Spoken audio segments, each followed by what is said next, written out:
May 21 ലാലേട്ടൻ്റെ birthday. May 21 തന്നെ ദൃശ്യം ഫ്രാഞ്ചൈസിയിലെ മൂന്നാമത്തെ പടമായ ദൃശ്യം 3യും കൂടി ഇറങ്ങി. ഒരു ഡീസൻറ്റ് സിനിമ, അത്ര തന്നെ പറയാനുള്ളൂ.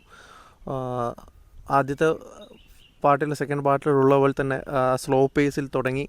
പിന്നെ അതൊരു ഇൻ്റർവെൽ ബ്ലോക്കെല്ലാം ആകുമ്പോൾ കുറച്ച് ചെറിയൊരു സസ്പെൻസ് ആണ്. പിന്നെ ആ ഒരു സെക്കൻഡ് ഹാഫിലേക്ക് കടക്കുമ്പോൾ കുറച്ചുകൂടി ട്വിസ്റ്റുകളും കാര്യങ്ങളും തന്ന് നോർമലി എങ്ങനെയാണോ ദൃശ്യം 1ഉം 2ഉം പോയത് ആ ഒരു പേസ് തന്നെയാണ് ദൃശ്യം 3യും പോകുന്നത്. ദൃശ്യം 1ലും 2ലും നമ്മൾ കണ്ടത് ജോർജ് കുട്ടി എങ്ങനെ ആ പോലീസിൻ്റെ കയ്യിൽ നിന്ന് രക്ഷപ്പെടുന്നതെന്ന് മാത്രമായിരുന്നു. ബട്ട് ദൃശ്യം 3യിലേക്ക് എത്തുമ്പോൾ പോലീസിൻ്റെ കയ്യിൽ നിന്ന് രക്ഷപ്പെടുന്നത് മാത്രമല്ല, താനെന്ന ഒരു ഫാദർ എങ്ങനെയെല്ലാം ഈ ഒരു കാലയളവിൽ, ഈ ഒരു വർഷങ്ങൾക്കൊടുവിൽ എന്തെല്ലാം മാറ്റങ്ങൾ വന്നതെന്നും കൂടി ജോർജ് കുട്ടി തിരിച്ചറിയുന്ന ഒരു രംഗം കൂടി ഈ സിനിമയിലുണ്ട്.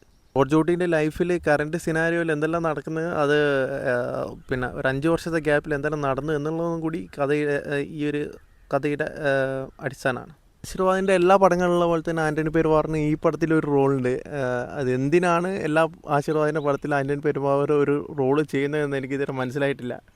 ദൃശ്യം ഫസ്റ്റിലും സെക്കൻഡിലും കണ്ട പോലെ തന്നെ ജോർജ് കുട്ടി ഒരു നോർമൽ ലൈഫ് ജീവിക്കുന്നതിനിടയിൽ പിന്നെ ആ കേസിന് ആസ്പദമായ കാര്യങ്ങൾ വീണ്ടും ഉരുത്തിരിഞ്ഞു വരികയും പിന്നെ അതിനോട് എങ്ങനെ പെരുമാറുന്നതെന്നൊക്കെയാണ് ഈ കഥേൻ്റെ നോർമൽ ബേസിൽ തന്നെയാണ് കഥ പോകുന്നത്. ഫസ്റ്റ് പാർട്ടിലും സെക്കൻഡ് പാർട്ടിലും വന്ന ആൾക്കാരെ തേർഡ് പാർട്ടിൽ ജോർജ് കുട്ടി എങ്ങനെയെല്ലാം ഹാൻഡിൽ ചെയ്യുന്നതും കൂടി ഈ പടത്തിൻ്റെ ഒരു ഭാഗം കേട്ടോ.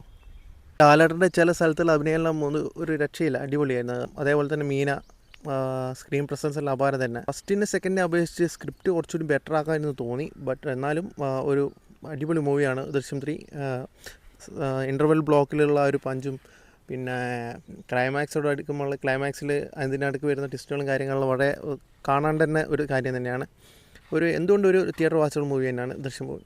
ഇതിൽ ലാലേട്ടനെയും മീനേനെയും പിന്നെ അവരെ 2 എസ്തറും പിന്നെ അൻസി ബാസനും അവരും കൂടാതെ പിന്നെ നമ്മളെ ഫസ്റ്റ് പാർട്ടിലുള്ള കുറച്ച് ആൾക്കാർ വരുന്നുണ്ട്. അപ്പോൾ സെക്കൻഡ് പാർട്ട് കാണിക്കാത്ത കുറച്ച് ആൾക്കാർ വരുന്നുണ്ട്. അപ്പം അതെല്ലാം ഇതിൻ്റെ ഒരു ട്വിസ്റ്റാണ്.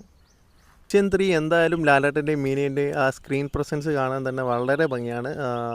എന്തായാലും എല്ലാവരും പോയി കാണേണ്ട മൂവി തന്നെയാണ് ദൃശ്യം 3.